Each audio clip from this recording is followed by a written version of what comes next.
Assalamualaikum warahmatullahi wabarakatuh. Kami dari kelompok 13. Perkenalkan, nama saya Nur Aziza. Saya Putri Satyandi. Nama saya Ahmad Fahri Guru Agung. Nama saya Alif Nurmansyah. Jadi kami berempat di sini ingin mempresentasikan video tentang paragraf dan alinea. Sekian, terima kasih. Saya akan membacakan tentang paragraf atau alinea. Daftar isi. Di sini ada yang pertama, di sini ada daftar isi. Di sini itu pengertian paragraf, ciri-ciri paragraf, struktur dan unsur-unsur paragraf, fungsi paragraf, dan jenis-jenis paragraf beserta contohnya.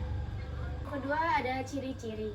Paragraf mengandung makna, pesan atau pikiran dari penulis. Kedua, paragraf dibangun oleh beberapa kalimat yang menghasilkan suatu tema tertentu.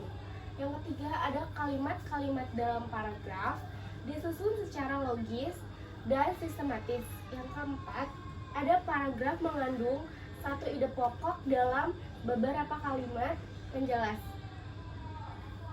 Lalu ada paragraf yang baik.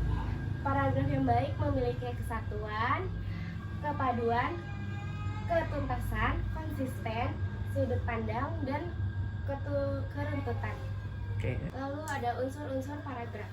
Yang pertama, memiliki topik atau gagasan utama. Yang kedua, memiliki kalimat utama. Yang ketiga, memiliki kalimat penjelas atau kalimat pendukung. Yang terakhir, ada terdapat konjungsi. Lalu ada struktur paragraf yang hierarkis. Yang pertama itu kalimat topik sampai kalimat pengembang langsung. Yang kedua, ada kalimat topik sampai kalimat pengembang langsung, sampai kalimat pengembang tak langsung. Yang ketiga, kalimat pengembang langsung sampai kalimat topik. Yang keempat, ada kalimat pengembang tak langsung sampai pengembang langsung sampai kalimat topik. Dan paragraf bermaksud untuk menjelaskan suatu hal. Berikut beberapa fungsi paragraf. Yang pertama, paragraf berguna untuk mengekspresikan gagasan pokok yang ingin disampaikan penulis. Yang kedua, itu ada paragraf berguna agar ide pokok yang ingin disampaikan penulis mudah dipahami dan lebih logis serta sistematis. Yang ketiga, paragraf sebagai tanda pergantian gagasan baru. Ini berlaku apabila sebuah artikel berisi banyak gagasan pokok. Oke, berikutnya ada jenis-jenis. Yang pertama itu ada berdasarkan fungsi, berdasarkan posisi kalimat utama. Yang ketiga ada berdasarkan sifat. Berikut ada paragraf berdasarkan fungsi. Yang pertama ada paragraf pembuka. Paragraf terdapat pada awal karangan yang berfungsi memancing rasa keingin-tahuan pembaca terhadap isi teks atau bacaan secara keseluruhan. Berikut ada contohnya. Misalnya, Assalamualaikum warahmatullahi wabarakatuh. Pada hari yang cerah ini, mari kita panjatkan puji dan syukur pada Allah SWT yang telah memberikan nikmat dan hidayahnya kepada kita semua, sehingga kita dapat berkumpul dalam keadaan pada sehat hari ini. Hadirin yang saya hormati, pidato singkat yang akan saya bawakan adalah mengenai menjaga kebersihan. Allah SWT sangat menyayangi orang bersih dan suka membersihkan segala sesuatu yang ada padanya. Jadi marilah kita mulai menjaga kebersihan untuk keselamatan dan kebaikan diri kita sendiri, menjaga dari orang lain. Ini ada paragraf penghubung. Paragraf yang terdapat di antara paragraf pembuka dan paragraf penutup. Berikut ada contohnya. Meskipun begitu, jangan lupa bahwa bersahabat dengan internet terdapat aturan yang baik kita patuhi. Jika tidak mengetahui aturan bermainnya, berteman dengan internet dapat merugikan. Tentunya kita pernah mendengar dari TV atau koran terdapat penculikan anak. Kemudian orang tuanya diminta memberikan sejumlah tebusan berupa uang yang jika ingin anaknya dikembalikan. Ternyata setelah diselidiki, kasus penculikan tersebut bermula dari kegemaran anak terhadap internet seperti chatting. Anak tersebut tanpa sadar memberikan identitas atau data-data pribadi miliknya kepada orang yang ia ajak chatting. Padahal orang tersebut merupakan penjahat yang sedang menyamar menjadi anak-anak. Hal tersebut sangat mungkin mengingat chatting tidak bisa melihat teman yang diajak berbincang secara nyata alias maya. Berikutnya ada paragraf penutup. Apa sih paragraf penutup? Paragraf yang terdapat pada akhir tulisan atau yang mengakhiri sebuah tulisan. Biasanya berisi kesimpulan dari semua pembahasan yang telah dipaparkan pada paragraf penghubung. Berikut ada contohnya. Contohnya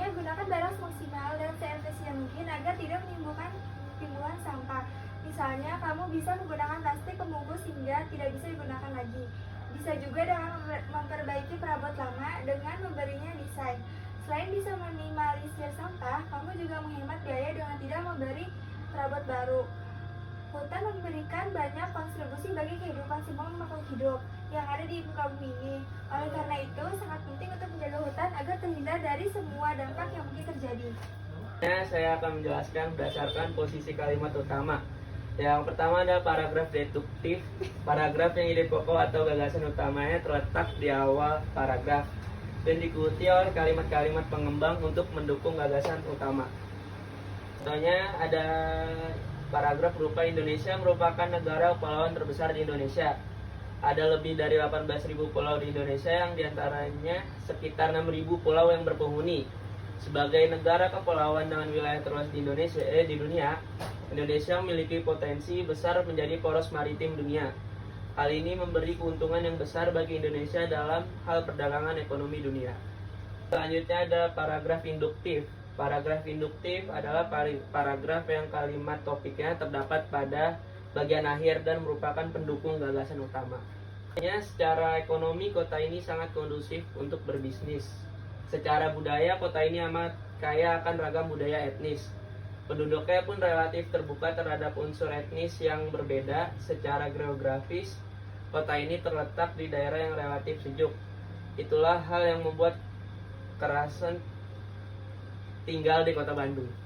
Ada paragraf deduktif dan induktif. Paragraf deduktif induktif adalah paragraf yang kalimat topiknya terdapat pada bagian awal dan akhir. Meskipun ada 2 kali permunculan kalimat topik, hal itu bukan berarti gagasan utamanya ada 2. Adanya 2 kalimat topik itu hanya merupakan untuk bentuk pengulangan gagasan utama untuk mempertegas informasi. Contohnya, paragraf deduktif-induktif menerapkan pola hidup sehat sangat penting bagi setiap orang. Banyak cara untuk mewujudkan pola hidup sehat seperti menjaga pola dan asupan makanan, tidur yang cukup, mandi teratur, rajin cuci tangan dan sebagainya. Pola hidup sehat akan membuat hidup kita semakin teratur dan bertata. Maka dari itu, demi terjaganya keteraturan dan produktivitas, hidup sangat penting bagi setiap orang untuk menerapkan pola hidup sehat. Selanjutnya ada paragraf interaktif. Paragraf interaktif adalah paragraf yang kalimat utamanya terletak di tengah-tengah paragraf. Paragraf ini diawali dengan kalimat-kalimat penjelas sebagai pengantar. Contohnya, Gunung Sinabung di Sumatera Utara meletus. Belum reda letusan Gunung Sinabung, Gunung Kelut di Jawa Timur juga meletus. Selain gunung berapi yang meletus itu, banjir terjadi di beberapa daerah. Ibu kota Jakarta seperti tahun-tahun sebelumnya dilanda banjir. NTT yang sering mengalami kekeringan juga dilanda banjir. Indonesia memang sedang ditimpa banyak musibah dan bencana. Bencana tersebut menelan korban baik harta maupun jiwa. Padi di sawah-sawah yang siap panen menjadi gagal panen. Sayur mayur yang banyak ditanam dan dihasilkan di lereng-lereng gunung juga hancur, sehingga harga di pasar menjadi melambung. Selanjutnya ada paragraf tersebar. Paragraf dengan pola semacam itu tidak memiliki kalimat utama. Pikiran utamanya menyebar pada seluruh paragraf atau tersirat pada kalimat-kalimatnya. Contohnya, matahari belum tinggi benar, embun masih tampak berkilauan, warna bunga menjadi sangat indah diterpa sinar matahari, tampak kupu-kupu dengan berbagai warna yang terbang dari bunga, yang satu ke bunga yang lain, angin pun semilir terasa menyejuk hati. Selanjutnya akan saya lanjutkan, yaitu tentang paragraf berdasarkan sifat. Yang pertama ada paragraf argumentasi. Paragraf argumentasi adalah sebuah tulisan yang isinya bertujuan membuktikan kebenaran suatu pendapat dengan data atau fakta sebagai alasan atau bukti. Contohnya itu ada kematian akibat kanker paru terjadi karena kebiasaan merokok bisa mencapai 80-90%. Selain itu, merokok juga dapat menyebabkan berkurangnya ketajaman mata, jadi bisa bikin mata minus. Setiap tahun kira-kira 3 juta orang akan mati akibat keracunan asap rokok. Jumlah itu akan meningkat sampai 10 juta pada tahun 2020. Paragraf berdasarkan sifat, yaitu ada paragraf narasi yang kedua. Paragraf yang mengisahkan suatu kejadian atau peristiwa secara kronologis dalam kesatuan waktu tertentu. dengan mengutamakan adanya tindak tunduk, perbuatan afif dari tokoh disertai ilustrasinya atau halusinasinya. Nah, contohnya itu ada, aku duduk dekat kaki penjaga itu, ia terus bergumul dengan lempung tidurnya. Barangkali ia sedang mimpi berburu, atau mimpi jadi orang yang berkuasa seperti raja. Waktu kesentuh kakinya, ia tidak berkutik, begitu dahsyat ia membiarkan dirinya kosong. Aku jadi berani, aku menghampiri pintu lalu kukuatkan, terdengar jerit yang pedih meloncati ke sunyian. Aku menarik nafas, takut kalau ada yang memergoki. Yang ketiga, paragraf persuasi. Paragraf yang mempunyai tujuan untuk meyakinkan atau mengajak si pembaca dengan maksud tertentu. Dan yang keempat itu paragraf eksposisi. Apa sih paragraf eksposisi itu? Yaitu jenis paragraf yang bertujuan untuk memberikan penjelasan, informasi, atau deskripsi tentang suatu topik tertentu. Contoh paragraf persuasi. Dari Bank Umum Nasional, inilah produk unik yang menguntungkan Anda. Kapanpun dan kemana saja Anda ingin bepergian, guna wisata siap menguruskan visa, paspor, uang saku, asuransi jiwa 24 jam, secara cuma-cuma, dan keperluan Anda yang lainnya.